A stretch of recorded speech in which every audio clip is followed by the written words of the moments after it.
वालेकुम। Lecture 87 start करते हैं जी, कैफ 1 का। अच्छा जी, फॉर्मेट आप घर से ही बना के आ जाते हैं, मुझे पता है आजकल तो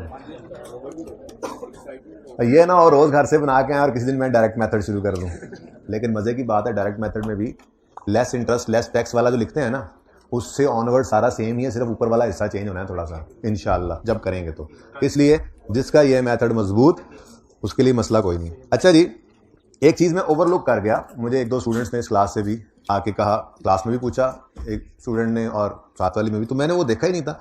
मुझे लग रहा था कि सवाल में डेप्शन एक्सपेंस गिवन है, तो मैं कह रहा था कोई ज़रूरत नहीं है इनको बनाने की, लेकिन असल कहानी कोई थोड़ी डिफरेंट थी। अमीन इंडस्ट्रीज़ को ज़रा देख लें।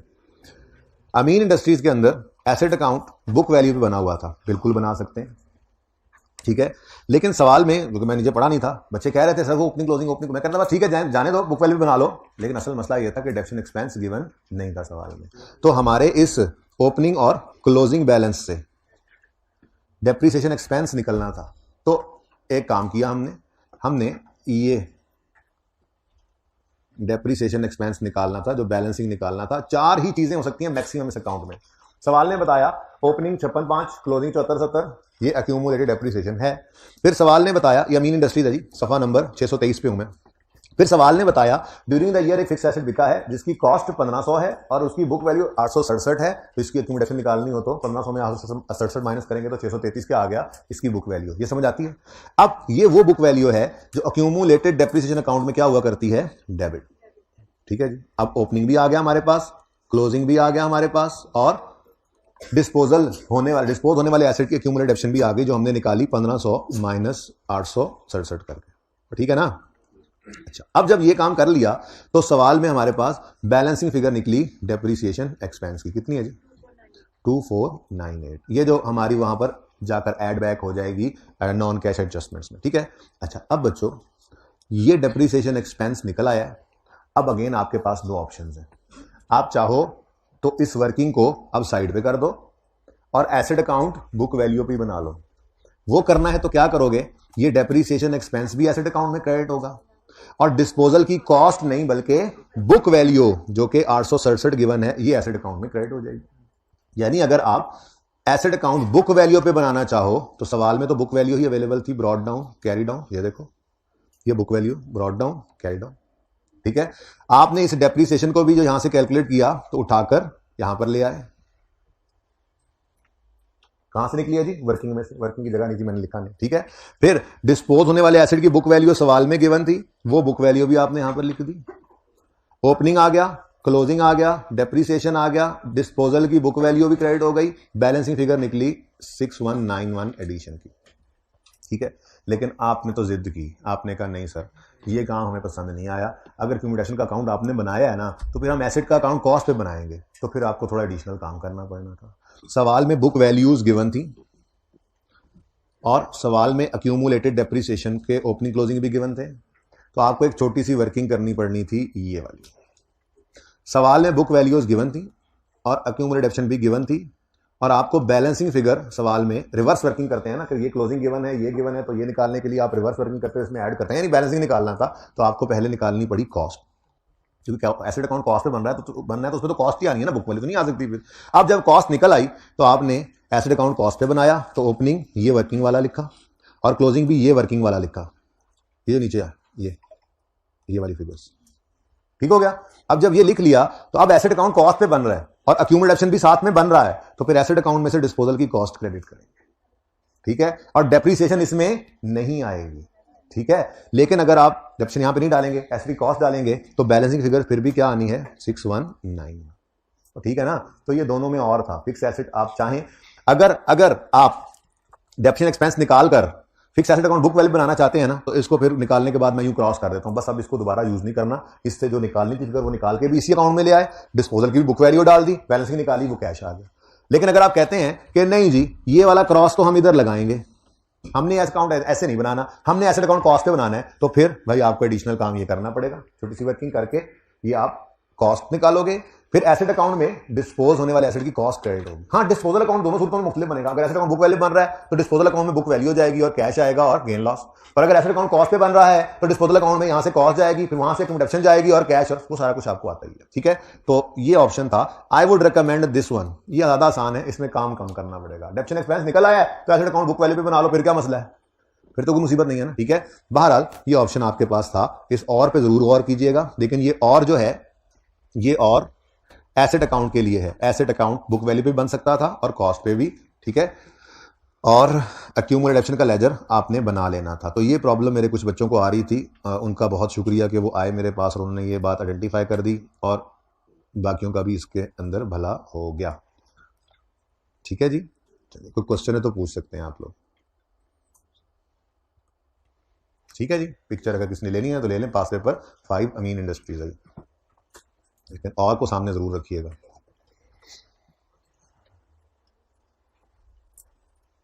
ठीक है बेटा,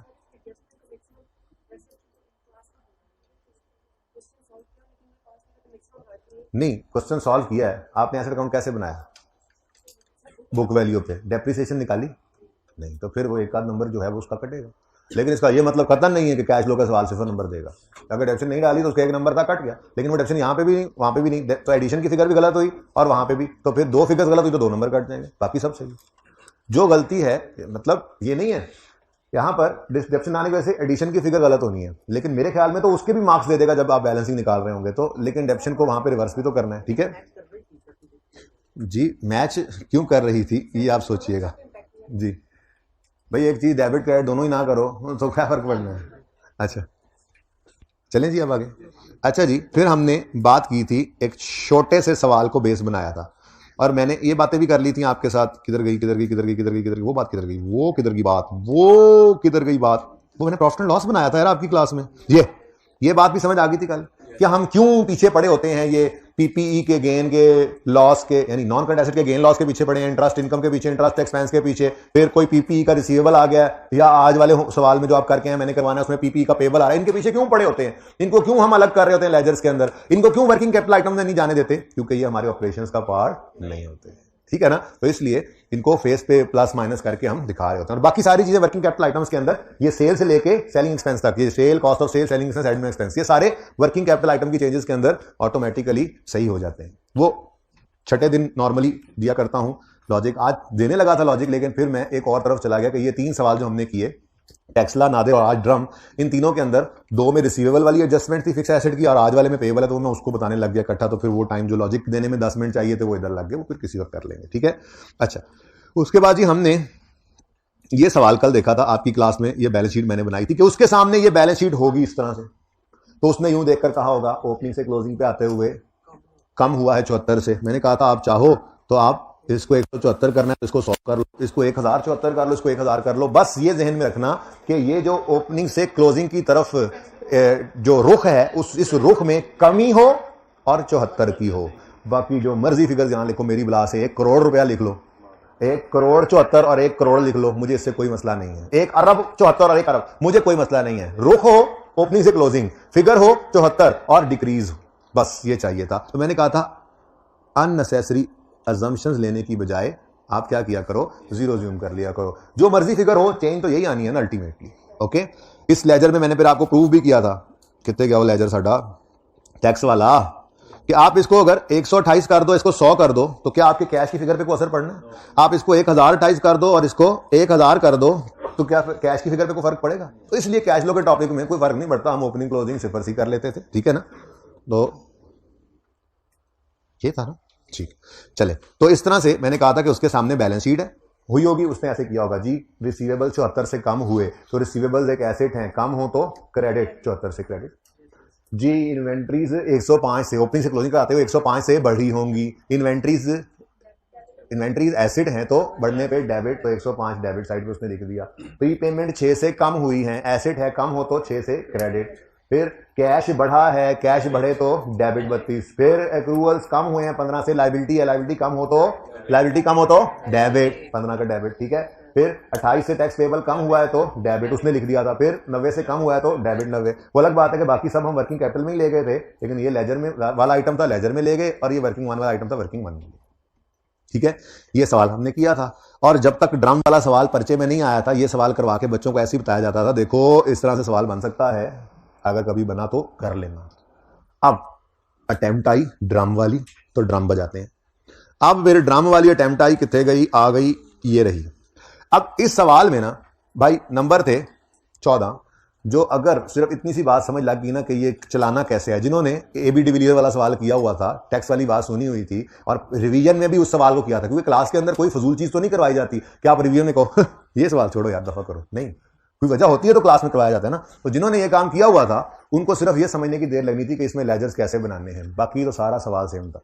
जिनको समझ लग गई उनकी रोजी लगी थी और जिनको नहीं लगी थी उनका रोजा। तो खैर हाथ पांव मारे होंगे, उनको भी समझ आई गई होगी। खैर चलते हैं, अब सवाल शुरू करते हैं। Junior accountant of drum limited has prepared for, ये जूनियर अकाउंटेंट जब कोई चीज बना देना बड़ी गड़बड़ होती है। पीआरसी में तो अब वो पूरा बीआरएस था नहीं, जो पहले इंट्रो में बच्चे ना बीआरएस, जब इंट्रो का पेपर भी वो रिटर्न होता था, एमसीक्यू बेस नहीं होता था, ठीक है, सीबी बेस नहीं होता था, तो उसमें बीआरएस का भी पूरा सवाल आता था। तो उसमें कुछ सवाल ऐसे थे जिसके अंदर अकाउंटेंट बीआरएस बना देता था जूनियर वाला, तो हम फिर क्या कहते थे कि उसने बीआरएस बनाई है, आप जरा सही वाली बना दें, मतलब उसने सही नहीं बनाई होती थी। ठीक है, वो अलग बात है कि पीआरसी में अब हैं तो वही पास पेपर उन्होंने तोड़ के एमसीक्यूज बनाए हैं, कुछ नए एमसीक्यूज भी हैं, लेकिन पास पेपर सारे वहां पे पड़े हैं एमसीक्यूज में, ऑलमोस्ट जितने काफी मैंने देखे जब मेरी नजर पड़ी। एनीवेज, जब भी जूनियर अकाउंटेंट कुछ काम करता है ना, तो वो बस अपनी समझ के हिसाब से कर लेता है, तो फिर तो सही करना पड़ता है, ठीक है ना। तो ये जूनियर अकाउंटेंट ने कोई कैश फ्लो बनाई है जी, लेकिन उसमें उसने सारी चीजें ही इंक्रीज डिक्रीज करके डिफरेंट एक्टिविटीज में डाल दी हैं। और फिर आगे वो कहता है, अब वो क्या रहा है, जूनियर अकाउंटेंट इन्फॉर्म्ड यू, उसने आपको बताया है that he has taken the difference of opening and closing balances of each balance sheet item. Important thing is, ये तसल्ली की बात थी कि उसने हर बैलेंस शीट आइटम को ले जरूर लिया है, यानी कि कंप्लीटनेस इंश्योर हो गई कि जो है वो यही है। वो कह रहा है मैंने हर बैलेंस शीट आइटम के ओपनिंग क्लोजिंग का डिफरेंस लिया है, और आगे वो कह रहा है और उसको मैंने ऑपरेटिंग, इन्वेस्टिंग, फाइनेंसिंग वगैरह जो है वो कर दिया है। फिर आगे कहता है he further informed that the statement is tied up with cash balances appearing in balance sheet. ठीक है जी, यानी ये जो बैलेंसेस हैं ये इसने ओपनिंग क्लोजिंग नहीं बताए थे, ठीक है ना, ये ये डिफरेंस नहीं बताया था, ये उसने कैश ओपनिंग और क्लोजिंग ही बताया हुआ था। और वो कह रहा है ये कैश ही बैलेंस शीट में पड़ा हुआ है। तो पता नहीं उसने जो जुगाड़ भी लगाया, जैसे भी किया, उसने बैलेंस शीट कैश फ्लो अपने हिसाब से टैली की हुई है, उसने ओपनिंग ऐड किया तो क्लोजिंग आ गया उसका भी। ओके, खैर मसला क्या आया, मसला ये आया कि उसने कुछ चीजें इग्नोर की हुई हैं, जिसमें डेप्रिसिएशन है, वेरी सिंपल एडजस्टमेंट, जिसमें इक्विपमेंट खरीदा है, बेचा है, सिंपल एडजस्टमेंट है, प्रोविजन है, देखेंगे क्या करना है, डिविडेंड पेड, ये नई चीज है और इसका उसूल भी लिखवा दिया है, फिर इंटरेस्ट एक्सपेंस और टैक्स एक्सपेंस दिया हुआ है, फिर ट्रेड एंड अदर पेएबल्स में एक पेएबल पड़ा है जो पीपीई से रिलेट करता है। ठीक है जी, तो ट्रेड अदर पेएबल्स कहाँ है भाई, ये पड़े हैं, इनको नंबर 6 एडजस्टमेंट है, नंबर 6 ये हिट कर रही है। तो ठीक है, एडजस्टमेंट्स की तरफ बाद में आएंगे, पहले हम अपनी मामूल की कार्रवाई कर लेते हैं।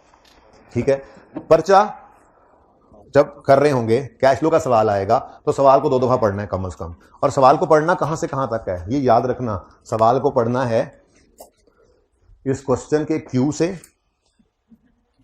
इस ब्रैकेट तक। अब यहां तो अटेम्प्ट लिखी हुई है, लेकिन पर्चे के अंदर नॉर्मली ब्रैकेट में कुछ ना कुछ इंफॉर्मेशन एंड पे लिखी होती है, यानी हर चीज आपने पढ़नी है सवाल में 2 दफा कम से कम। जब पढ़ लिया तो फिर आपको पता लगा रिक्वायरमेंट में क्या लिखा हुआ था, कैश फ्लो बनाओ, हाँ वही मेथड जो हम करते हैं। अब आपने सबसे पहले कैश फ्लो का फॉर्मेट बनाना है। ये लेजर्स मैं पिछली क्लास में पहले बना लेता हूं, बच्चों के आने से सर्दी में बच्चे जरा लेट हो रहे होते हैं तो, लेकिन इतना जो फॉर्मेट है, नाम, डेट वगैरह, operating PBT, adjustment for non cash 5 लाइनें खाली, एडजस्टमेंट फॉर वर्किंग कैपिटल 5 लाइनें खाली, less interest paid, tax paid, dividend paid. ठीक है जी, इसके बाद आपकी अगली इन्वेस्टिंग एक्टिविटीज होती हैं। ठीक है जी, इन्वेस्टिंग एक्टिविटीज लिखकर हेडिंग 5 लाइनें खाली, फाइनेंसिंग एक्टिविटी लिखकर 5 लाइनें खाली, और फिर ये opening cash add, closing cash less. जाहिर है नेट का तो आप जगह नेट कैश फ्लोज की छोड़ते ही हैं। ठीक है, तो उसके बाद वर्किंग 1 भी मैं कहता हूं आप साथ ही बना लिया करें। टारगेट ये होना चाहिए कि आपका ये फॉर्मेट 1 से 1.5 मिनट में बन जाए, और कोशिश करते रहेंगे तो ये 1-1.5 मिनट में बनने लग जाएगा। मैंने आपसे अर्ज किया था फूल बूटे लगाना जरूरी नहीं है, पर्चे में पढ़ने वाले को समझ आना चाहिए, पर्चा सेट करने वाले को समझ आना चाहिए कि क्या लिखा हुआ है आपने, दैट्स इट, ये प्रेजेंटेशन चाहिए बस। ठीक है, तो क्विकली इसको बनाना है। ठीक है, और फिर आपने सवाल में से डाटा उठाकर लेजर वाली चीज लेजर में, working capital item working capital item में, और cash and cash equivalent cash में। ठीक है, तो ये फॉर्मेट बनाने का आपके पास सिर्फ 1-1.5 मिनट हुआ करेगा, वक्त बचाना है अगर सवाल में तो। ठीक है, तो ये फॉर्मेट सब बच्चे बना चुके होंगे मुझे पता है जी। ऑनलाइन वाले नहीं बना चुके तो वो पॉज करके बना लेंगे आप, लेकिन पॉज करके चाय पीने ना उठ जाना जी। बस 1-1.5 मिनट घड़ी पे देख के आपने कर लिया फॉर्मेट ड्रॉ। अब सवाल शुरू करते हैं। हाँ जी, हर आइटम को देखेंगे। आसान तरीका ये है कि सबसे पहले इसकी नेचर देख लेंगे। सबसे पहले है क्या चीज? Retained earnings. भाई ये लेजर भी छोटे हो गए यार, ये क्या हो गया? किसने बनाए लेजर्स? ये मेरे बने हुए लेजर्स नहीं है, ऊपर नाम लिखने की जगह ही नहीं है। ले जी अब ये टाइम तो मेरा ज़ाया हो गया ना फिर भी। लो भाई जल्दी से जल्दी से जल्दी से रिटेन अर्निंग्स। अब रिटेन अर्निंग्स लिखना है आपने, उसके बाद आपने 1 मिनट जाना है और रुकना है। इसकी नेचर क्या है? क्या नेचर है? तो फिर पहले लिख लो BD और CD इधर आते हैं। ठीक है, थोड़ी और जगह बना लो इसमें, जरा 1-2 आइटम्स पे। ओके, ये लिखने के बाद अब आप रिलैक्स हो। ठीक है, अब आपने सिर्फ ये देखना है इंक्रीज है डिक्रीज है ओपनिंग से क्लोजिंग की तरफ आते हुए। उसने डिफरेंसेस लिया, मैंने जो पिछले सवाल में बैलेंस शीट बनाई थी ना, वो सवाल के लिए नहीं थी, वो इसी सवाल के लिए थी। उसने सवाल में उसने बैलेंस शीट देखी होगी, बैलेंस शीट देखकर उसने देखा होगा ओपनिंग से क्लोजिंग की तरफ आते हुए रिटेन्ड अर्निंग्स 1360 से बढ़ी हैं। अब मैंने जब नेचर देख के BD CD लिख लिया है, अब मैं रिलैक्स हो गया हूं, अब मुझे मसला ही कोई नहीं है। ठीक है, तो ओपनिंग से क्लोजिंग की तरफ आते हुए बढ़ी है, तो मैं कह सकता हूं कि कितना बढ़ी के 0 से 1360 तक पहुंच गए। आपने 1000 लिखना है तो यहां पर 2360 लिख लेना, लेकिन जरूरत नहीं है। ठीक है, ऐसे किया था घर पे। कितने बजे सवाल को अटेम्प्ट करके आए हैं? हाइब्रिड वाले भी हाथ खड़ा किया करें, वो बैठे रहते हैं जैसे उनके लिए बात ही नहीं। हाइब्रिड में कोई नहीं कर, हाइब्रिड बॉयज कौन कौन अटेम्प्ट करके आया है? हाइब्रिड गर्ल्स कौन कौन अटेम्प्ट करके आया है? बॉयज हालात खराब लग रहे हैं आपके। ओके, नेक्स्ट है डिविडेंड पेएबल। ये पहली बार आया, इसको एंड तक ले जाते हैं, उसूल लिखवा दूंगा। फिलहाल तो पेएबल उसने बैलेंस शीट से उठाया ना, पेएबल। ठीक है, तो डिविडेंड पेएबल का लेजर आज जिंदगी में पहली बार बना है। ठीक है, डिविडेंड पेएबल। चलो, अब पेएबल है या पेएबल है एसेट है लायबिलिटी है? पेएबल एसेट होता है, लायबिलिटी लायबिलिटी। तो लायबिलिटी का ओपनिंग क्लोजिंग पहले लिख लो BD CD। जब ये डिसाइड हो जाएगा तो फिर उसके बाद इजी हो जाओगे आप। अब सिर्फ जाके देखना हुआ क्या। वो कह रहा है डिविडेंड पेएबल में इंक्रीज आया। इंक्रीज, उसने ओपनिंग क्लोजिंग के डिफरेंसेस दिए वो कह रहा है, तो फिर ओपनिंग से क्लोजिंग की तरफ आते हुए डिविडेंड पेएबल इंक्रीज हुआ है 200 से, ओपनिंग से क्लोजिंग की तरफ आते हुए इंक्रीज हुआ है, तो यूं कह सकता हूं कि 0 से 200 पे पहुंच गया। ठीक है, तो सही है। Next is trade receivables net. आपने सोल्यूशन देखा होगा मुझे पता है, लेकिन छोड़ें उसको। अच्छा, एडजस्टमेंट नंबर 3 पढ़ो। इसमें 3 में कहता है provision for doubtful debt was increased by 140, और यहां पे लिखता है नेट ट्रेड रिसीवेबल्स हैं, नेट। ठीक है जी बेटा, मैंने कहा कि आप सोल्यूशन के साथ मुझे मैच करवाएं। मैं जो कह रहा हूं वो सुने चुप करके। ठीक है, बाद में आपकी बात सुनूंगा एंड पे जाके। मैंने आपको क्या पढ़ाया हुआ है कि अगर प्रोविजन हो तो आपने उसको डेटर्स में से नेट करके नेट डेटर्स को वर्किंग कैपिटल में ले जाना है। हमें डेटर्स कौन से दिए हुए हैं? नेट है, तो फिर प्रोविजन की कोई जरूरत ही नहीं थी, इसको सांप के वाले कर दिया था। ठीक है जी, हाँ। ओके, नेक्स्ट एंड पे ना जब वो रूल बताऊंगा ना, तो दोनों ऑप्शन, ये ऑप्शन होते हैं बेसिकली, प्रोविजन अलग ले लो, ग्रॉस डेटर्स अलग ले लो, या नेट डेटर्स ले लो, तो फिर जो पसंद आएगा वो कर लेना। ठीक है, अच्छा, वो IK वाला सोल्यूशन है, उसने दोनों अलग अलग रखे हैं, कोई बात नहीं, हमारे सवाल के ऊपर कोई असर नहीं पड़ना, तो वो नेट में वही आंसर आना है, छोड़े इस बात को जी। तो अब नेट, ये एडजस्टमेंट गई, और नेट डेटर्स, नेट डेटर्स कहां जाएंगे? डेटर्स वर्किंग कैपिटल में, और इनमें क्या आ रहा है? इंक्रीज। तो यहां पे आके हमने लिखा क्या नाम लिखा हुआ है? Trade receivable, trade receivables, trade receivables net वाले हैं। ठीक है जी, बढ़ रहे हैं कम हो रहे हैं? बढ़ रहे हैं, डेबिट। तो इम्पैक्ट कैश का क्रेडिट कितने से? 100। ठीक है जी, नेक्स्ट। हाँ, तो हमने भी इग्नोर कर दी। नहीं नहीं नहीं नहीं, इग्नोर जरूर की है उसने, एडजस्टमेंट्स हैं, लेकिन डेटर्स तो बैलेंस शीट में से नेट ही उठाए हैं ना। वो बैलेंस शीट के अंदर डेटर्स नेट होते हैं अगर सवाल खामोश है। ठीक है, तो उसने इस चीज को सोचा नहीं, उसने 100 नेट डेटर्स को ले लिया। आप भी ना सोचें, अगर सोचना है तो ग्रॉस डेटर्स बना लें, ग्रॉस डेटर्स को अलग ले लें, प्रोविजन को अलग ले लें, लेकिन जब ऑप्शन बताऊंगा तब ना, अभी तक तो पढ़ाई क्या हुआ है, नेट डेटर्स लें। बात समझिए, बैलेंस शीट से उसने ओपनिंग क्लोजिंग ली है, उसने क्या कहा ये नेट डेटर्स हैं, और उसने प्रोविजन को इग्नोर कर दिया, तो आप भी इग्नोर करो, हमें नेट डेटर्स ही चाहिए, हमें तो ग्रॉस नहीं चाहिए। सर उसने बाकी तो किए हुए हैं, मतलब प्रोविजन, लेकिन ये वाले तो उसने इग्नोर कर दिया, मतलब ये वाले नेट भी नहीं किए। बेटा उसने बैलेंस शीट में से फिगर्स उठाई हैं, उसने आपके ट्रेड डेटर्स नेट नहीं बनाए हैं, उसने बैलेंस शीट से फिगर्स उठाई हैं और वो कह रहा है ये नेट ट्रेड रिसीवेबल्स हैं। Net of what? डेप्रिसिएशन से नेट हो गए, प्रोविजन से नेट है। अब प्रोविजन से उसने नेट वाली फिगर ही उठा ली और प्रोविजन को इग्नोर कर दिया। तो तुम भी करो ना इग्नोर यार, तुम्हें भी तो ये कहा हुआ है।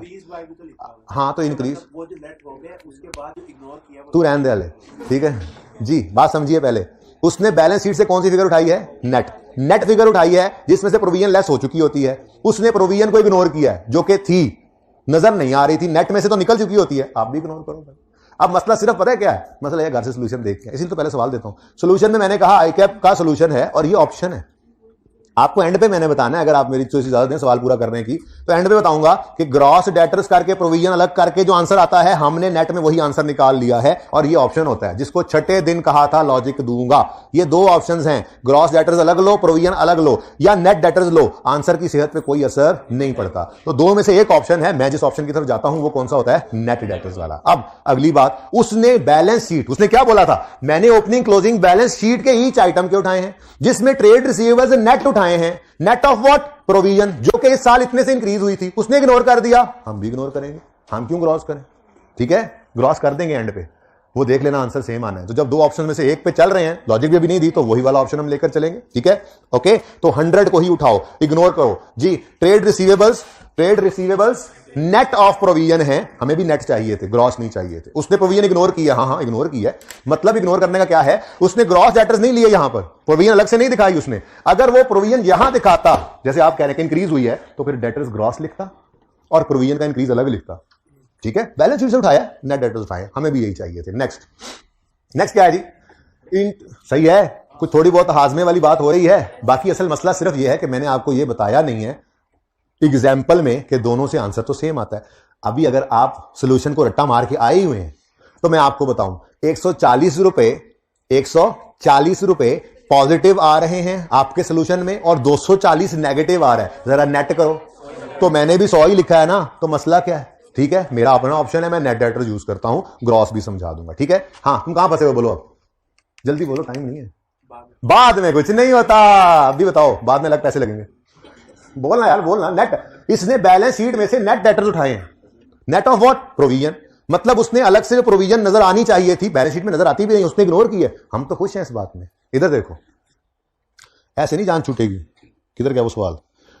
13वां नादिर, ट्रेड रिसीवेबल्स नेट है, प्रोविजन मेंटेन होती है, हमने इग्नोर किया, उसने भी इग्नोर किया। उसने भी नेट ट्रेड डेटर्स उठाए थे, हमने भी नेट उठाए बैलेंस शीट से। तो कोई फर्क है इन दोनों बातों में? तो कल नहीं सीते आज ही क्यों है? सोल्यूशन में लिखा हुआ है, इसलिए कभी भी लॉजिक ना बना के लाया करो, अपनी लॉजिक पे मजबूत रहा करो। ओके, वैसे दोनों ठीक है, लेकिन मैंने दूसरा बताया नहीं हुआ अभी आपको। अभी तक तो एक पक्का कर रहे हैं, पक्का सीमेंट प्लस्तर। उसके बाद फिर जब ऑप्शन आएगा तो ऑप्शन का कोई मसला नहीं होता, फिर आप दोनों ऑप्शन में कंफर्टेबल हो जाएंगे। हाँ, जो दिल करेगा वो करेंगे। ठीक है जी, बोले दोनों ऑप्शन है जी, बोले 50। अगला हो गया, अगला चले 50 से इंक्रीज हुआ है इंटरेस्ट एक्रूड मतलब करके लिखो पेएबल, इंटरेस्ट पेएबल।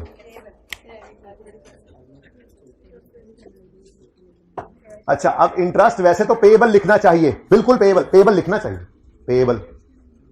लेकिन आपकी पसंद नापसंद को साइड पे रखते हुए मैं जबरदस्ती यहां पे एक्सपेंस लिख देता हूं, क्योंकि ये हमारा एक सिंगल अकाउंट अप्रोच है ना। उसूली तौर पे सिर्फ इंटरेस्ट लिखना चाहिए, इसी में ही एक्सपेंस, इसी में ही कैश, इसी में ही पेएबल प्रीपेड आता है। लेकिन मैंने आपके लिए एक्सपेंस लिखा हुआ सिर्फ इसलिए ताकि आप लोग एक्सपेंस और कैश वाली फिगर सही तरफ लिख सकें। ठीक है, अब इसको छोड़ो और बताओ इंटरेस्ट पेएबल है या प्रीपेड है? सवाल में पेएबल लायबिलिटी होता है, तो लायबिलिटी का ओपनिंग और क्लोजिंग यहां पर आता है। आप सुकून से आके देख लो, 50 रुपए से इंक्रीज हुई है ये लायबिलिटी, ओपनिंग से क्लोजिंग की तरफ आते हुए बढ़ी है, तो ओपनिंग 0, क्लोजिंग 50। नेक्स्ट, चलो जी, एक उड़ गया। Next, land and building ledger बनेगा, लैंड एंड बिल्डिंग का लेजर बनेगा। और जाहिर सी बात है, अक्यूमुलेटेड डेप्शन अलग से गिवन नहीं है, तो यह बुक वैल्यू पर ही बनेगा। और एसेट है, एसेट ओपनिंग BDCD पहले लिख लिया करो, BDCD पहले लिख लो। आप सुकून से जाके देखो हुआ क्या। उसके साइनों पे गए ना तो साइन हो जाओगे, उसके साइन नहीं देखने। ठीक है, उसके साइन, हमें इंक्रीज डिक्रीज उसने लिख के दे दिया, सुकून मारो, अपना काम करो।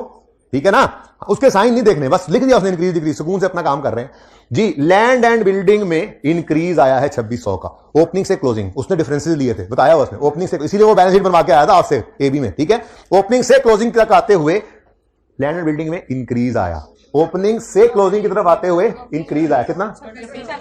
लो, ठीक है।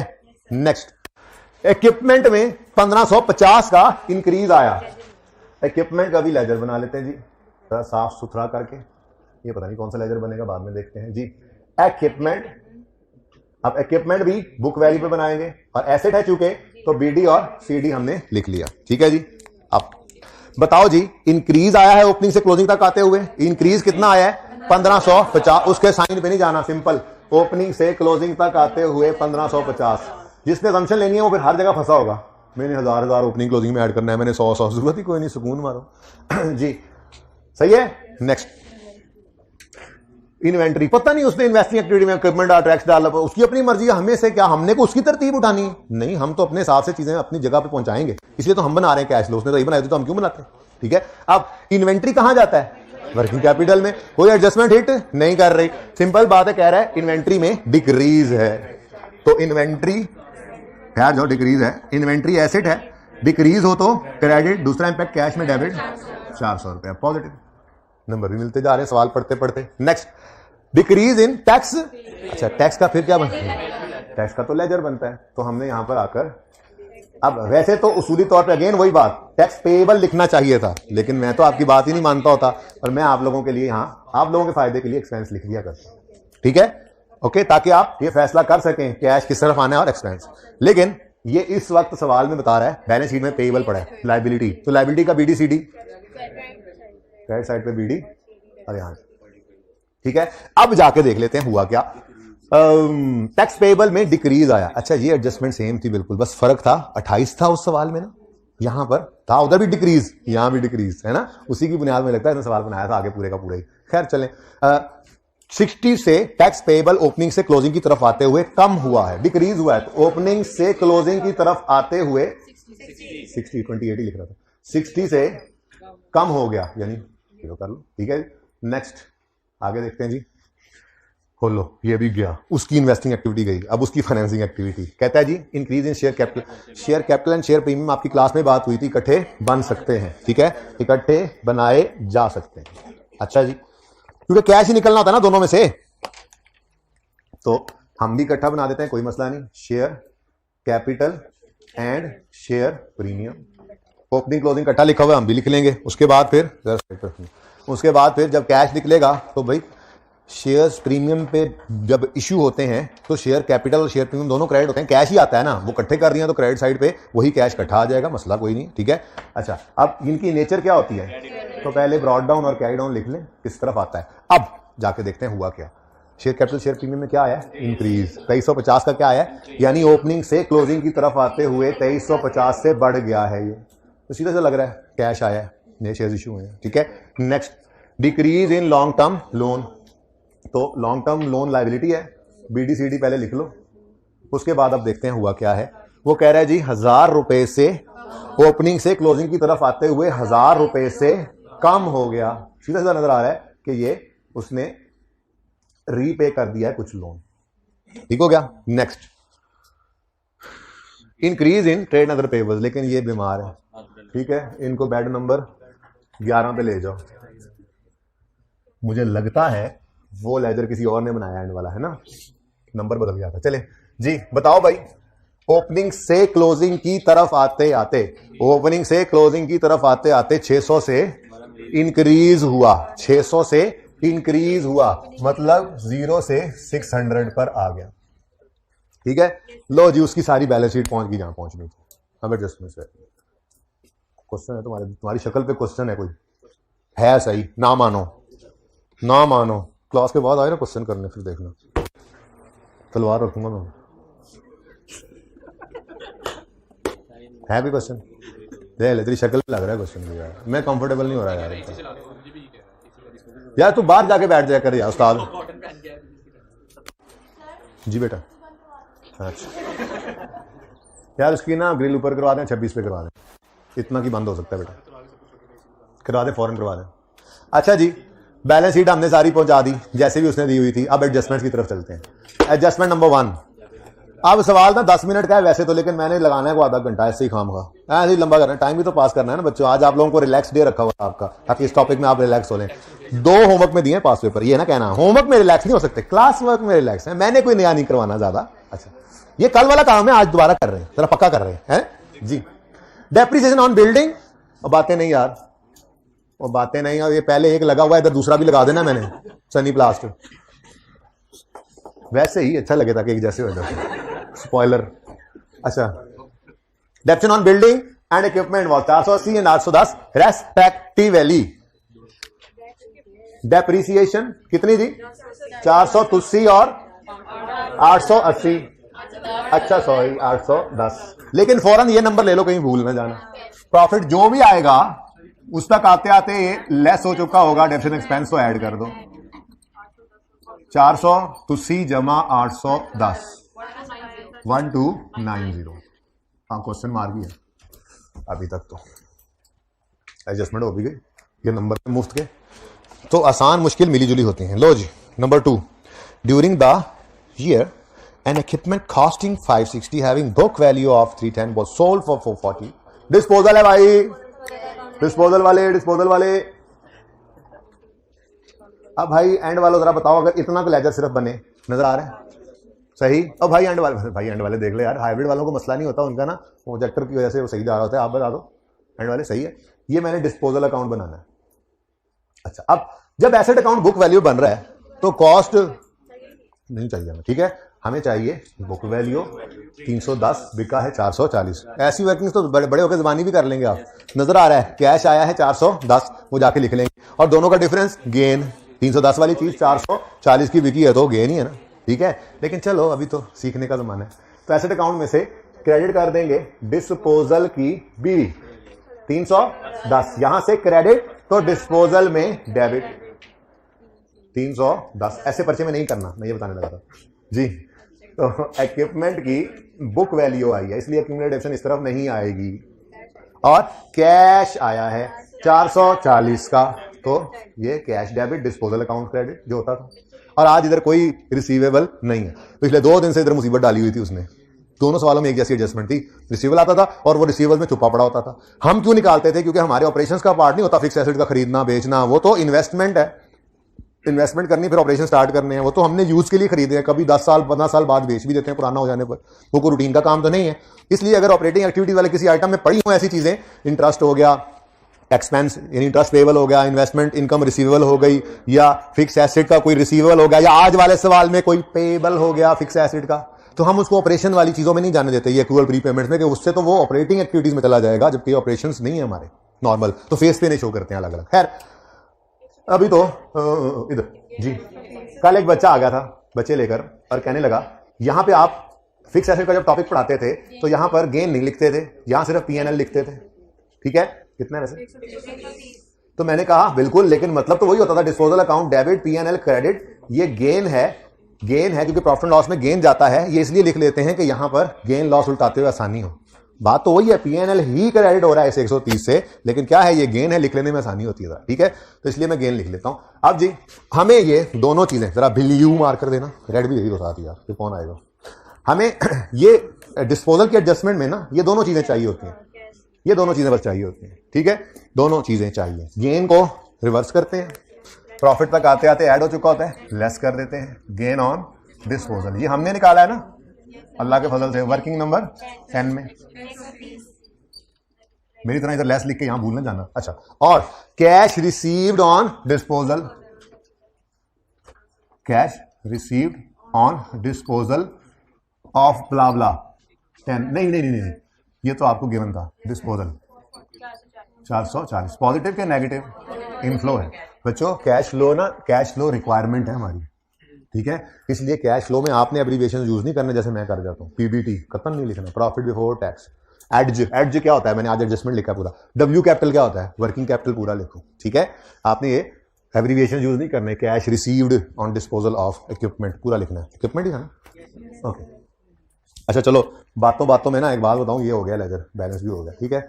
अच्छा चलिए आगे जी, कैश भी लिख दिया, गेन भी रिवर्स हो गया, एडजस्टमेंट 2 हो गई है, 3 तो है ही कोई नहीं, 4 अभी सवाल पूरा करने दो मुझे, ठीक है, एंड पे उसूल लिखवाऊंगा। फिलहाल तो बड़ी सादा सी बात लिखी हुई है, dividend amounting to 700 was paid during the year.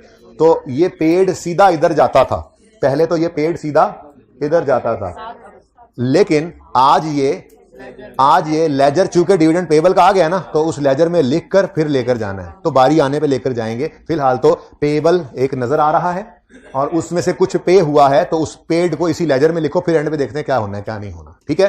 तो अगर डिविडेंड पेबल है और वो कह रहा है पेड ड्यूरिंग ईयर 700 है, तो वो पेबल का पेड, जब पेबल में से पेमेंट होती है उसकी एंट्री क्या होती है, पेबल डेबिट कैश क्रेडिट। जैसे यहां पर हम कहते हैं जी लोन रीपे हो गया, तो यहां पे हम कैश ही लिखते हैं ना, ठीक है, लायबिलिटी पे ऑफ होने कैश के अंदर फिर कैश लिखते हैं। ऐसे ही ये लायबिलिटी पे हुई है, लेकिन ये सवाल में गिवन है, ठीक है, और यही 700 यहां पे आना है, लेकिन थोड़ा सब्र कर जाओ, ठीक है।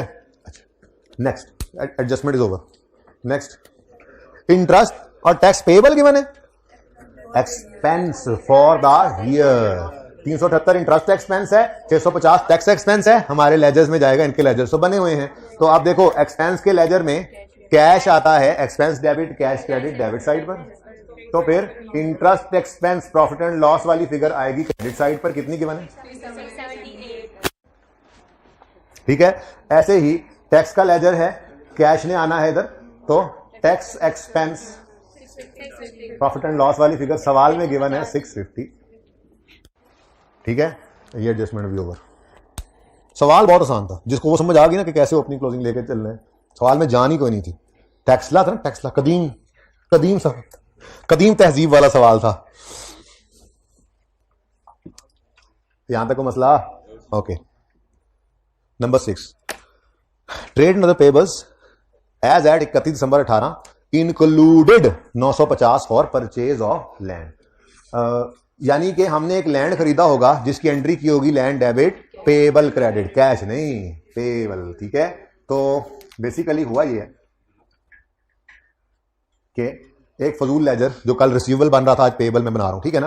पेबल फॉर पीपीई मैंने वैसे ही बना दिया, हालांकि इसकी जरूरत कोई नहीं होती, पेबल फॉर पीपीई। अब सवाल में वो कह रहा है एट 31 दिसंबर 18 हमारे साल का आखिरी दिन, payable for PPE, payable for purchase of PPE कितना है 950, तो पेबल है क्लोजिंग डेट पर कितना 950, ओपनिंग पर तो कोई नहीं है, ठीक है ना। तो फिर क्या हुआ है, इस साल में ही कोई हमने पीपीई खरीदा है उधार पे, सादा सी बात है, ये बनाए बगैर भी काम चलता था, लेकिन मैंने जबरदस्ती बनाया फिर।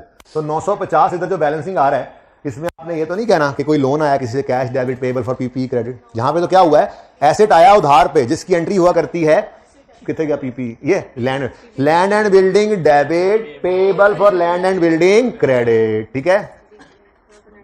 यहां पर लैंड एंड बिल्डिंग लिख लेता हूं, payable for land and building, ठीक है जी, ओके।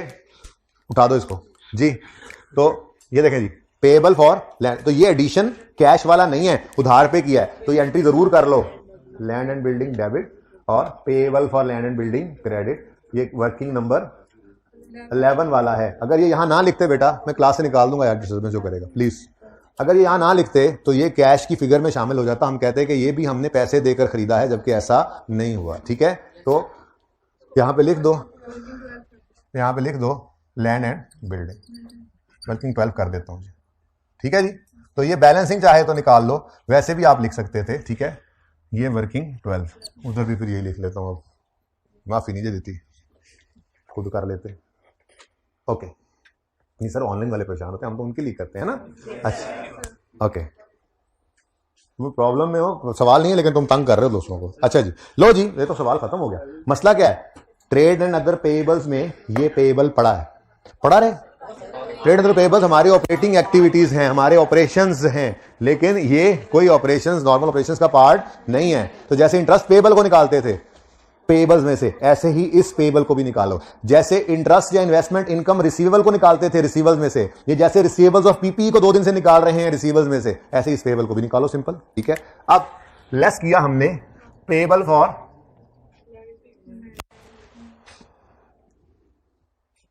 लास्ट वार्निंग है भाई, इधर वालों की, आवाज वालों की लास्ट वार्निंग है, payable for land and building जी। ओपनिंग कोई नहीं था, क्लोजिंग 950 नेगेटिव करना है हमने।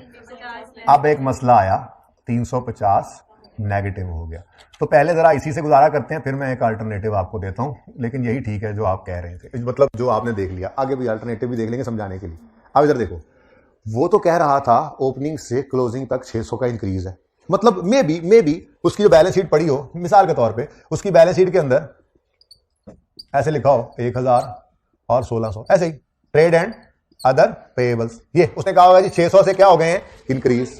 600 क्या हो गए, इंक्रीज। हमने एक एडजस्टमेंट की जिससे अब क्या नजर आ रहा है, ओपनिंग से क्लोजिंग की तरफ जाते हुए डिक्रीज हो गया। मैं कहता हूं जरा एक दफा इससे भी कर डालो, ओपनिंग से क्लोजिंग की तरफ जाते हैं ना, तो इंक्रीज की बजाय क्या दिखा दो, decrease. Trade and other payables working number 11 में, और ये कम हो रहे हैं, यानी लायबिलिटी कम हो तो डेबिट, इंपैक्ट कैश पर क्रेडिट 350 नेगेटिव। लो, अब ये बात में थोड़ी सी हजम नहीं हो रही थी, नहीं मुझे नहीं हुई, ठीक है। तो मैं जरा इसको एक और तरीके से भी समझाता हूं, ठीक है। आपको ये अज्यूम कर लो, ऐसे ही अज्यूम कर लो कि जी एज पर क्वेश्चन जो है वो लेट्स से ओपनिंग 1000 था और क्लोजिंग 1600। ये भी तो वही बात है ना जो उसने कही हुई है, 600 से डिक्रीज आया, यानी मैंने इतनी फिगर ले लिया यहां पर दोनों जगह कि वो 950 से ज्यादा हो, ताकि 950 का इंपैक्ट निकल जाए। अगर ये 1950 हो तो मैं यहां 2000 और 2600 लिख लेता, यही अगर 2950 हो तो मैं यहां 3000 और 3, मतलब ऐसे ही मैंने 1000 दोनों तरफ ऐड कर दिया। अब अगर ये सिचुएशन लिख लें तो अब लेस करने से payable for land and building 0 और 950, तो यहां पर आया 1000 और यहां पर आया 650। तो गौर फरमाएं, तो ओपनिंग से क्लोजिंग तक आते हुए एडजस्टमेंट की वजह से 350 का डिक्रीज ही है। तो वो इतना लंबा काम करके अज्यूम करने की बजाय थोड़ा सा अगर अकल इस्तेमाल करते तो सिंपल सी बात थी, 0 से 600 का इंक्रीज था, अगर 0 से 350 का डिक्रीज आ रहा था वो डिक्रीज लिख दो। लेकिन जिसको ये पसंद ना आए वो ये कर ले, ठीक है, मर्जी आप लोगों की। ले जी जी जी जी बेटा, ये बैलेंस शीट के अंदर सारे पेएबल वही हैं जो क्रेडिट हुए थे। सवाल कहां से आया जी? ये सारे पेएबल जो बैलेंस शीट में हमारे पड़े थे ये सारे ही क्रेडिट हुए हैं, ठीक है ना। लेकिन ये ट्रेड एंड अदर पेएबल्स में हम कह रहे हैं ऑपरेशंस वाले पार्ट के ट्रेड एंड अदर पेएबल्स पड़े रहे, जो बाकी चीजें हैं जैसे इंटरेस्ट पेएबल होता इसमें पड़ा हुआ, या जैसे लैंड बिल्डिंग का पेएबल है उसको निकाल दो। तो हमने सिर्फ इसको निकाल कर इधर लिख लिया है, ये वही काम किया, इसको यहां से निकाल के लेजर बनाया, जैसे इंटरेस्ट पेएबल को निकाल के लेजर बनाते थे, जैसे इंटरेस्ट रिसीवेबल को निकाल के लेजर बनाया था 13 वाले सवाल में क्वालिटी एंटरप्राइजेस, जैसे पिछले 2 दिन से सवाल कर रहे हैं यहां से फिगर निकाल के पीपीई के रिसीवेबल का लेजर अलग बनाते हैं, वही काम किया हुआ। Got it? ओके, अच्छा जी सवाल खत्म है, अब बस बैलेंसिंग है। सवाल तो खत्म हो गया, देख लो आगे रिक्वायरमेंट।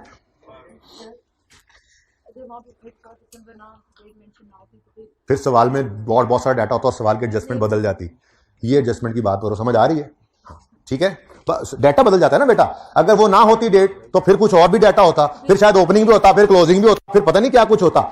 इधर क्या है जो लिखा हो, समझ आ रहा है? तो बस ये एडजस्टमेंट है। अगर इसको बदलोगे ना तो और बहुत सारी चीजें बदल जाएंगी, तो वो फिर सवाल में बदल के देगा, ऐसे नहीं देगा, ठीक है।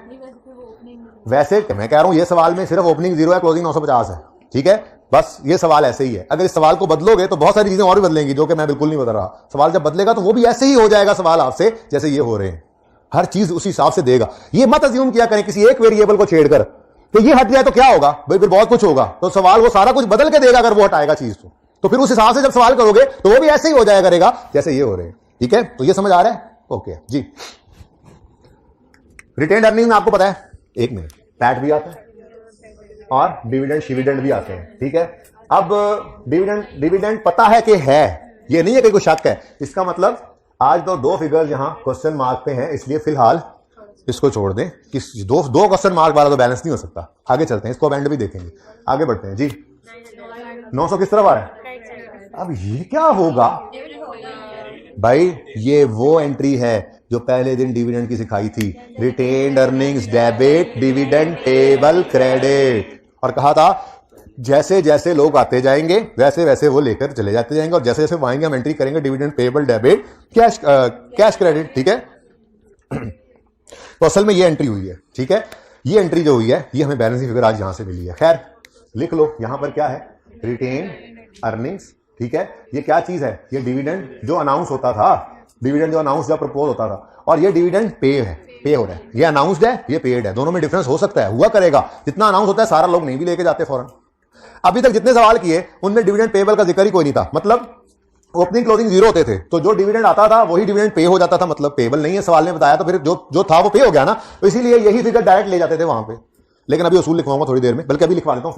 फिलहाल ये 900 जो आपने यहां बैलेंसिंग निकाला है, ये दरअसल रिटेन्ड अर्निंग्स में लिखना है, लेकिन आज यहां पे डिविडेंड नहीं, पूरी बात लिखेंगे। डिविडेंड पेएबल पढ़ा हुआ है हमने ऑलरेडी, कितना 900, ठीक है जी। ये बैलेंसिंग नहीं है, ये वर्किंग 3 है, ठीक है। चलो अब इसको बाद में ही देखते हैं, एंड पे आके जरा इसकी बात अब कर लें। यहां पर आप एक लगाएं स्टार और एक उसूल लिखें, इधर ही लिख लें, उधर बाद में नोट कर लीजिएगा, वो ढूंढने जाएंगे सफा, नहीं जाए, इधर ही लिखें। अच्छा लिखें, अगर सवाल में डिविडेंड पेएबल का, अगर सवाल में डिविडेंड पेएबल का बैलेंस नजर आ रहा हुआ करेगा, अगर सवाल में डिविडेंड पेएबल का बैलेंस नजर आ रहा हुआ करेगा,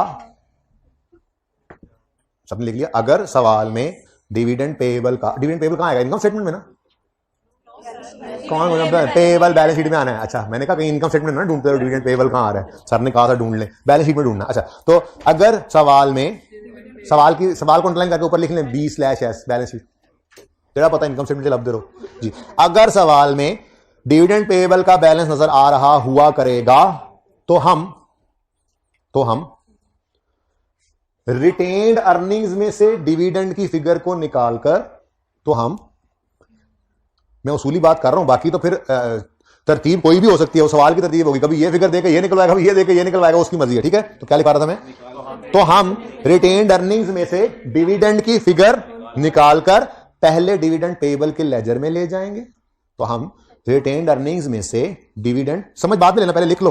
तो हम रिटेन्ड अर्निंग्स के लेजर में से डिविडेंड की फिगर निकालकर पहले उसे डिविडेंड पेएबल के लेजर में लेकर जाएंगे, पहले उसे डिविडेंड पेएबल के लेजर में लेकर जाएंगे, और फिर वहां से डिविडेंड पेड, ब्रैकेट में लिखो कैश पेड, और फिर वहां से डिविडेंड पेड, ब्रैकेट में कैश पेड, डिविडेंड पेड की फिगर निकालकर, और फिर वहां से डिविडेंड पेड की फिगर निकालकर कैश फ्लो में लेकर जाएंगे।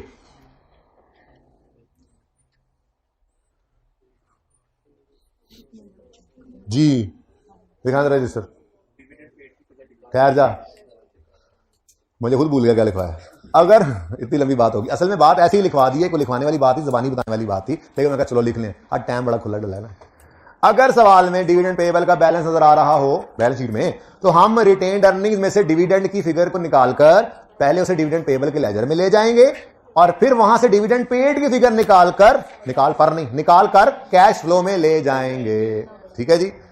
अब जरा सुनो इधर, असल में हो क्या रहा था, असल में ये जो डिविडेंड आता था ना, ये डिविडेंड ऐसे सीधा डायरेक्ट इधर आता था, ठीक है, लेकिन इसलिए आता था कि डिविडेंड पेएबल सवालों में गिवन नहीं होता। बैलेंस शीट देखते आए, पेएबल्स लायबिलिटीज में कहीं डिविडेंड पेएबल का कोई जिक्र नहीं होता था। मतलब क्या है, मतलब ओपनिंग क्लोजिंग में कोई पेएबल नहीं है, तो अगर आप 900 को इधर ले भी आते थे तो वहां से बैलेंसिंग 900 ही निकलकर उधर चला जाता था, ओपनिंग क्लोजिंग तो सिफर था, इसलिए मैंने इसका जिक्र ही नहीं किया था, बात समझे हो। लेकिन अगर डिविडेंड पेएबल का लेजर सवाल में नजर आ गया तो फिर ये 900 निकलकर पहले आया करेगा इधर, फिर यहां से निकलेगी ये फिगर, और फिर यहां से जाएगी ये फिगर यहां पर, बाईपास डायरेक्ट। जब पेएबल नहीं था, पेएबल आ गया तो ये यहां से यहां पे आएगा, यहां से फिर ये निकलेगा, ये निकल के वहां जाएगा। लेकिन ये तो मैंने वैसे एक आइडियल सिनेरियो बताया, जरूरी नहीं है कि पहले ये फिगर निकलकर इधर आए और फिर ये फिगर निकलकर उधर जाए। आज के सवाल में देख लो, पहले उसने, लेकिन आपको तरतीब पता होनी चाहिए कि रिटेन्ड अर्निंग्स के लेजर में डिविडेंड पेएबल आता है, जबकि कैश फ्लो में डिविडेंड पेड आता है। और आज पहली दफा इन दोनों में फर्क आया क्योंकि डिविडेंड पेएबल का बैलेंस आ गया था, इसलिए लंबी कहानी लिखवाई, ठीक है ना। आज तक डिविडेंड पेएबल नहीं आ रहा था, तो मैंने कहा ना ओपनिंग क्लोजिंग समझो जीरो, ये भी जीरो था, ये भी जीरो था, तो जो 900 आता वही 900 जाता, तो हम डायरेक्ट ही ले जाते थे बारो बार नैरो नैर, है जी, बारो बार नैरो नैर। और अब क्या हुआ, डिविडेंड पेएबल आ गया, तो फिर उसूली तरीका, ये वही तरीका जो पहले दिन एंट्री सिखाई थी डिविडेंड की, कि डिविडेंड की एंट्री होती है retained earnings debit dividend payable credit, और फिर जैसे जैसे लोग आते रहते हैं वो पैसे लेके जाते रहते हैं, एंट्री करते हैं dividend payable debit cash credit, payable debit cash credit and so on, ठीक है। तो भाई याद रहेगा, अब अगर सवाल में डिविडेंड पेएबल नहीं है जिक्र तो सुकून मारो, जो रिटेन्ड अर्निंग्स में डिविडेंड आएगा वही डिविडेंड कैश फ्लो में आएगा। लेकिन अगर डिविडेंड पेएबल आ जाए तो जो डिविडेंड रिटेन अर्निंग से निकलना है वो पहले डिविडेंड पेबल के लेजर में लिखोगे, ओपनिंग क्लोजिंग की एडजस्टमेंट होगी, फिर कैश निकाल के ले जाओगे इधर। ये नॉर्मल यही होता है। लेकिन आज सवाल में नॉर्मल तरीका दे दिया उसने, पेड की फिगर निकलवाने की बजाय पेड की फिगर दे दी और ये फिगर निकलवाई, क्योंकि ये भी मिसिंग था ना। तो सवाल की मर्जी है जिधर को चल पड़े, ठीक है। लेकिन हमने उसूल बना लिया आपने। लो भाई यहां पे क्या आएगा, लेकिन कौन सी वाली लाइन से आया, ये ब्लू वाली गाड़ी पे बैठ के आया या लाल वाली पे? लाल वाली गाड़ी पे है आज बैठा हुआ ये, ठीक है। तो ये फिगर कितनी है, ठहरो ठहरो ठहरो, ये इधर, अब ठीक है जी। भाई ये इधर यहाँ पे ना जंप लग गया इसको, जी 700 मैंने रेड लिखा है क्योंकि आज ये रेड गाड़ी पे बैठ के आया, क्योंकि आज डिविडेंड पेबल आ रहा था। हाँ वो अलग बात है कि सवाल में पेड की ही फिगर गिवन थी। ओके समझ आ गया ये कॉन्सेप्ट? चल बस जी, और तो अब सीखने वाली बात कोई नहीं है इसमें, आगे बढ़ें जी। जाओ भाई जाओ, तुम जाओ जाओ, निकल जाओ यहां से। कैश 328, हाँ जी। एक्सपेंस को रिवर्स करेंगे, कैश को रिकॉर्ड, क्योंकि ये भी नॉन कैश नॉन ऑपरेशंस है ना हमारे, इंटरेस्ट वगैरह देना। तो ये पैड तक पीबीटी तक आते आते लेस हो चुका है, ऐड कर देंगे इंटरेस्ट एक्सपेंस, बस सवाल में गिवन था 378 ऐड हो गया। उसके बाद इंटरेस्ट पेड हमने निकाला वर्किंग नंबर 4 में 328 पेड है तो माइनस, ठीक है जी। Next land and building addition आ रहा है कितना, अब 950 की अगर एंट्री ना करते खुदा ना खास्ता तो पता है फिर क्या होता है, ठीक है ना। ये कितना है 2130 की बजाय ये 950 भी इसी में ऐड हो जाता। खैर चलो अब तो हमने एंट्री कर ली। ये है addition in land and building. क्या नहीं समझ आई? किसी ने बोला नहीं समझ आई, निकल जाए क्लास से। वर्किंग नंबर 2130 नेगेटिव है लेकिन, ठीक है। नेक्स्ट इक्विपमेंट है, इसका बैलेंसिंग भी एडिशन आ रहा है। हाँ जी पिछली क्लास में भी एडिशन आया था, आपने कौन सा कमाल कर दिया 2670। एडिशन इन इक्विपमेंट आपने एब्रिविएशन में यूज करना है जी। वर्किंग 6 में outflow, tax expense balancing cash निकाला हमने 710। ये टैक्स पेड है, टैक्स एक्सपेंस ऊपर ऐड बैक करेंगे, क्यों नहीं करेंगे, ठीक है। पीबीटी से स्टार्ट किया है लेकिन टैक्स पेड हम माइनस करेंगे वर्किंग 7 कितना 710। भाई आप जरा इधर से होके आते 710, ठीक है।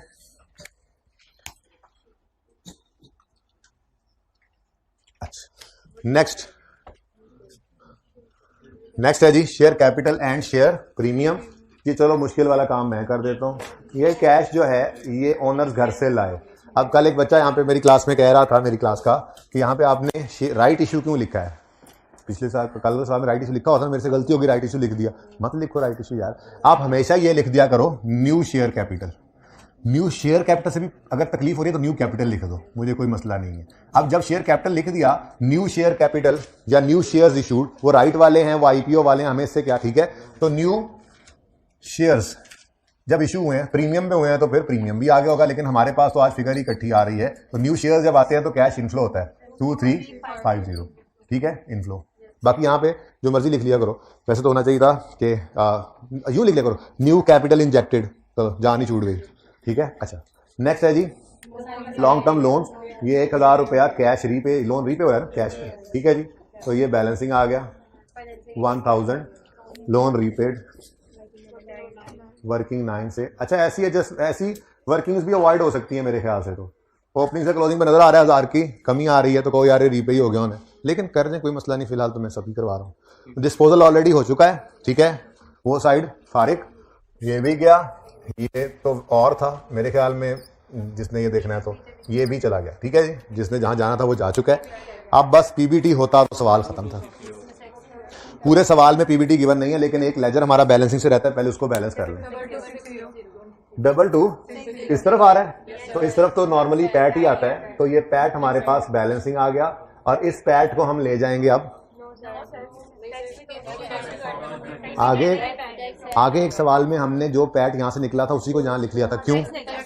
सवाल में टैक्स ना हो तो जो पीबीटी है वही पैट है, वरना ये बात पक्की याद है हमें कि रिटेन्ड अर्निंग्स में पैट आता है कैश फ्लो का स्टार्टिंग पॉइंट पीबीटी है। अगर खुदा ना खास्ता टैक्स की फिगर सवाल में, टैक्स का जिक्र हो सवाल में, तो फिर पैट दे तो उसे रिटेन अर्निंग्स में लिखकर पीबीटी खुद निकाल लेना, और अगर पीबीटी दे तो पीबीटी को स्टार्टिंग पॉइंट में लिख के पैट खुद निकाल के रिटेन अर्निंग्स में लिखना। ये दोनों अलग अलग ही हैं अनलेस के टैक्स ही ना हो।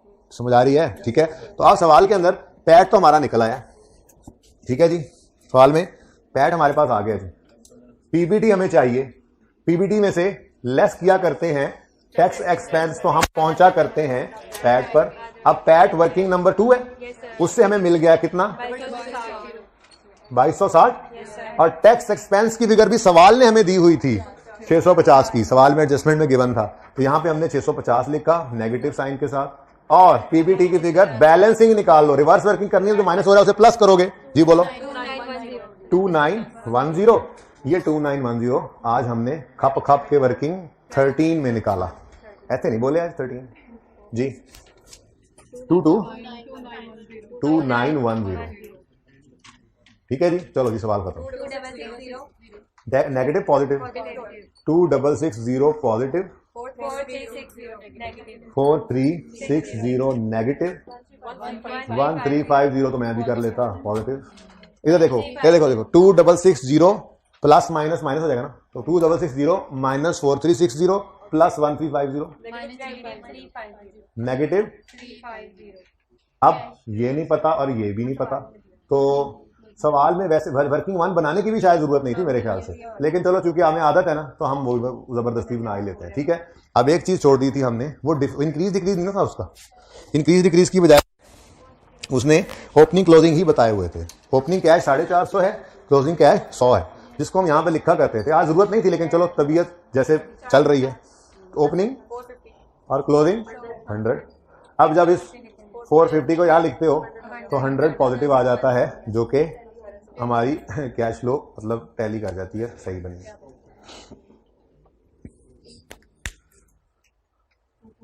ठीक है जी,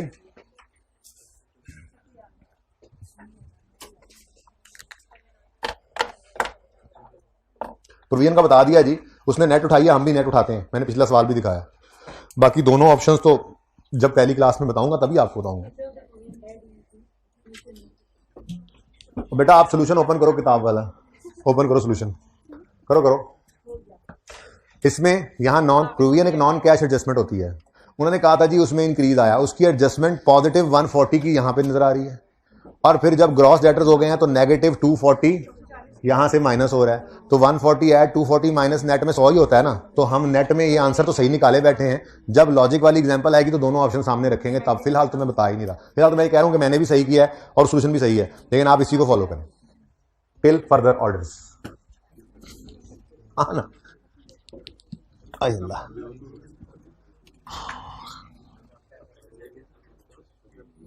ना नो यार तुम्हें आज क्या हो गया।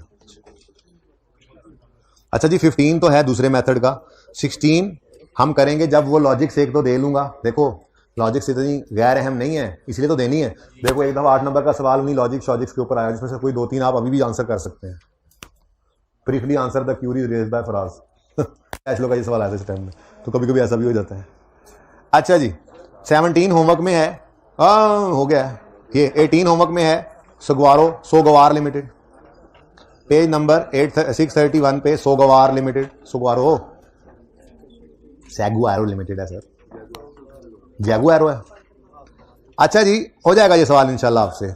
बाकी आपको ये पता ही है, पिक्चर बना रहे हैं, जल्दी बनाएं हाइब्रिड वालों, आपके वैसे कैमरा रुका हुआ है उनका, ऑनलाइन वालों का भी और आप लोगों का भी। ये पिक्चर कौन बना रहा है जरा मुझे बताओ ना, मतलब हाथ लगा देना इधर स्क्रीन, मुझे बताएं कौन बना रहा है पिक्चर। उसको पूछे ना भाई पिक्चर ही बना रहा है। ये बॉयज वाली क्लास में था मसला यार, जल्दी पिक्चर बनाया करो भाई, ऐसे ना क्या करो यार। ऑनलाइन वाले तो पॉज करके पिक्चर बना लेते हैं। अच्छा बच्चों एडजस्टमेंट जाहिर है तंग कर ही देती हैं, ऐसी बात नहीं है कि एडजस्टमेंट तंग नहीं करेंगी, हो सकता है कोई ना कोई एडजस्टमेंट तंग करे।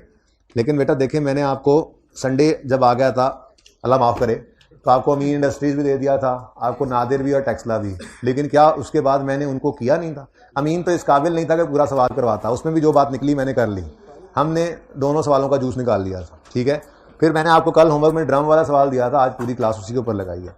कल वैसे तो मैं मूव कर सकता हूँ डायरेक्ट मेथड पे, लेकिन हो सकता है कल भी मैं आपको मजीद इसी के ऊपर रोकूं ताकि आप खुद कहें सर प्लीज़ इस मेथड की बस कर दें, हमें आगे समझ आगे चले।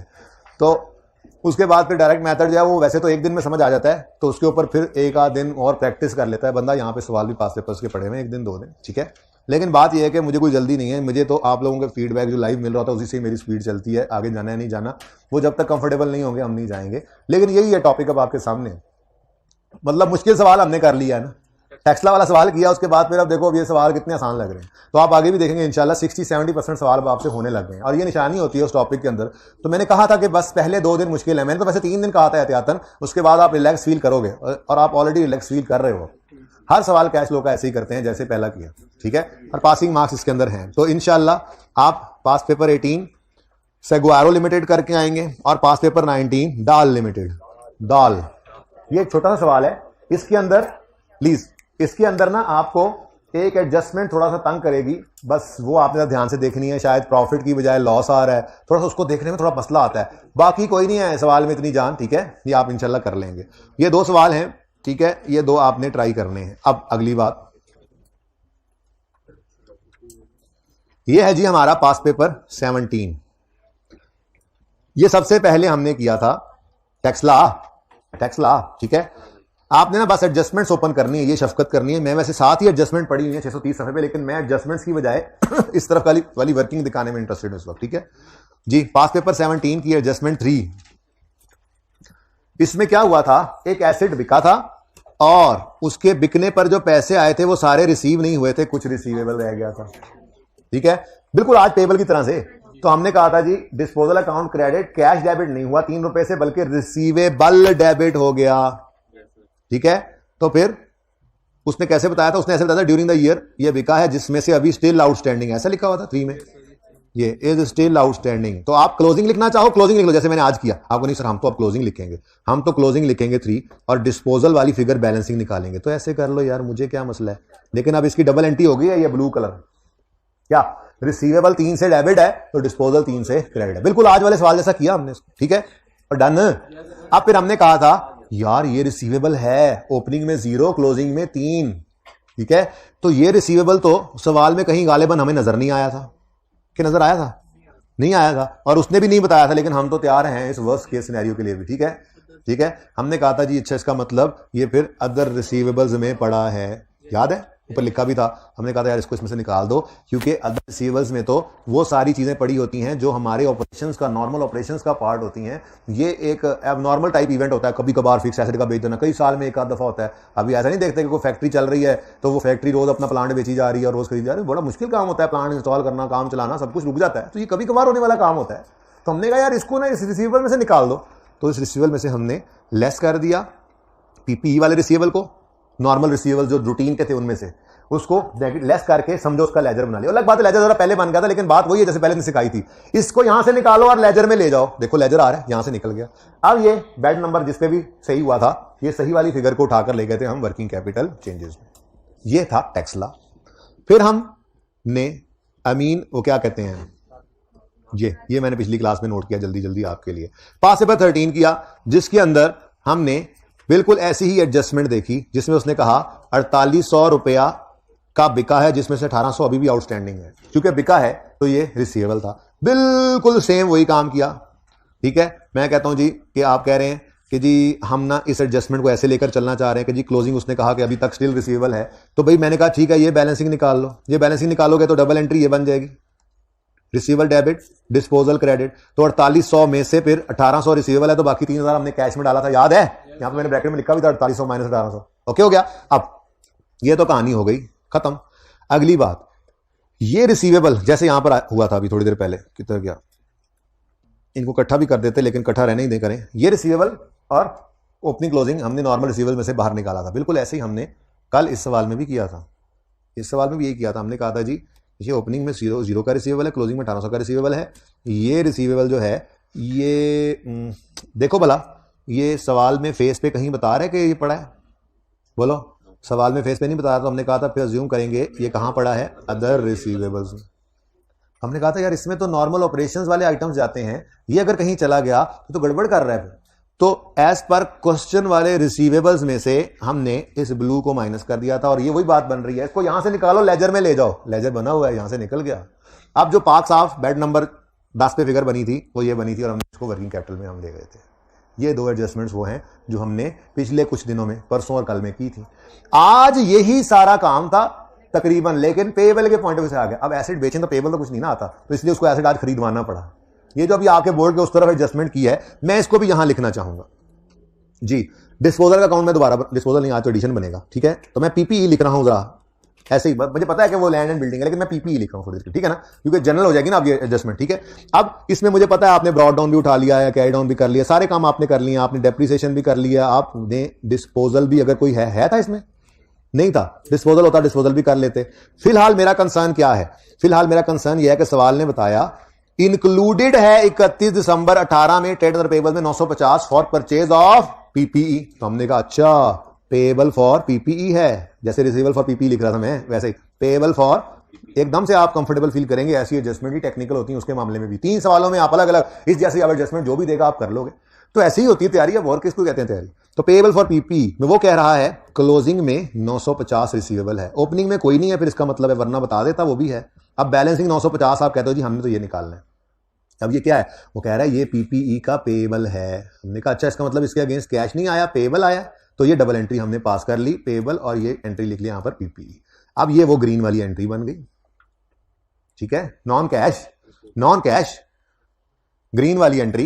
ये नॉन कैश एंट्री को मैं ग्रीन कह रहा हूं, सॉरी ब्लू टाइप, ठीक है ना, फरोजी टाइप। ये जो फरोजी टाइप एंट्री है ये नॉन कैश है। यही फरोजी टाइप एंट्री थोड़ी देर पहले इधर भी दिखाई थी, नॉन कैश। आज पेबल वाले पॉइंट ऑफ व्यू से है, लेकिन है तो ये वही नॉन कैश। ये सही तेज चल नहीं रहा, तेज से नहीं आता वापस, चलें कोई बात नहीं, ये नॉन कैश है, डन। अब उसके बाद ये लेजर तो हो गया टैली, और इसमें आपने बाकी कुछ चीजें लिखकर इसको भी आपने कर लिया टैली। हमारा तो उससे कोई सरोकार भी नहीं है पीपीई के अकाउंट से, ठीक है ना। हमारा इस मकसद अब कहां पे आ गया, फंस गई बात कि जी ये जो ट्रेड एंड अदर पेबल्स है ना, सवाल ने वैसे ओपनिंग क्लोजिंग नहीं दिए हुए, लेकिन चलो उनका इंक्रीज डिक्रीज दिया था, हमने उसी से ही बना लिए थे ओपनिंग क्लोजिंग, ठीक है ना। बहरहाल ये ट्रेड एंड पेबल जो गिवन है एज पर क्वेश्चन, मैं जरा वो 1600 और 1000 वाले उठा रहा हूं, जरा ज्यादा बेहतर समझ आ जाएगी ना उससे, बाकी तो समझ उसी तरह से भी आई हुई है, ठीक है ना। मैं कह रहा हूं जी ओपनिंग में 1000 के पेबल पड़े थे ट्रेड एंड पेबल्स, और क्लोजिंग में 1600 रुपए के ट्रेड एंड पेबल्स पड़े थे। लेकिन अब मैं रेड कलर से इसको एनसर्कल कर रहा हूं, लेकिन ये एक पेबल आया है जो रूटीन का पेबल नहीं है। इसको अगर यहां पड़े रहने दिया तो सोने वाले भाई, इसको यहां पड़ा रहने दिया चांदी के बन जाओगे सोगे तो, अभी सोने के जी, अभी तो सोने हो जी, बोलो अगर यहां पड़ा रहने दिया तो ये तो ऑपरेशंस में चला जाएगा, जो नॉर्मल ऑपरेटिंग एक्टिविटी होती है, जबकि ये तो फिक्स एसेट है, ये रोज नहीं खरीद सकते हम, इतनी औकात नहीं होती है, बड़ी कभी कभार ही ये कभी कभार का ये काम होता है, ठीक है। तो नॉर्मल एक्टिविटी में से इसको निकालो, -0 -950, और जो पाक साफ फिगर है 1000 और 650, इसको ले जाओ वर्किंग कैपिटल में, ठीक है। अब मेरे ख्याल में इससे ज्यादा तो फिर मैं कुछ भी नहीं कर सकता। ये आपकी 3 मुख्तलिफ सवालों में एडजस्टमेंट है, 2 रिसीवेबल के पॉइंट ऑफ व्यू से थी और 1 पेएबल के पॉइंट ऑफ व्यू से। ये रिसीवेबल, ठीक है, एक साथ कर दूं, ये दोनों एक साथ कर दूं, इसको इधर ले आते हैं फिर। चलो बाकी तो वो तीसरी तो इसी जैसी ही है ना, तो चलो ये करीब करीब भी हैं, 13-14 गवांडी भी हैं, 13 और 14 गवांडी हैं। ठहरो यार, आप जरा जाओ भाई, आज ना इधर हमें जरूरत है जरा गवांडियों के कॉमन चीजें देख रहे हैं जरा भाई, एक रिसीवेबल वाली एक पेएबल वाली, सुभान अल्लाह।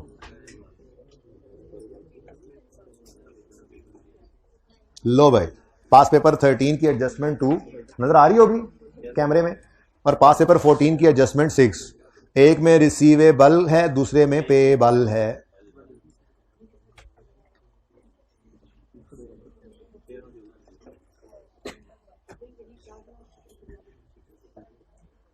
ठीक है बच्चों, चलें जी, अब आज क्लास खत्म करते हैं, और वो कल हो गया। अच्छा जी, अब होमवर्क के अंदर मैं कुछ भूल तो नहीं रहा पिछली क्लास में, क्या हुआ ऐसा। चले हाइब्रिड वाले बैठे, आज मैं उनके पास आ रहा हूं 2-3 मिनट के लिए, कोई मसला हो उनको तो, ठीक है जी। तो होमवर्क के अंदर पास पेपर 18 और 19 है। जिंदगी रही तो कल होगी मुलाकात। अल्लाह हाफिज।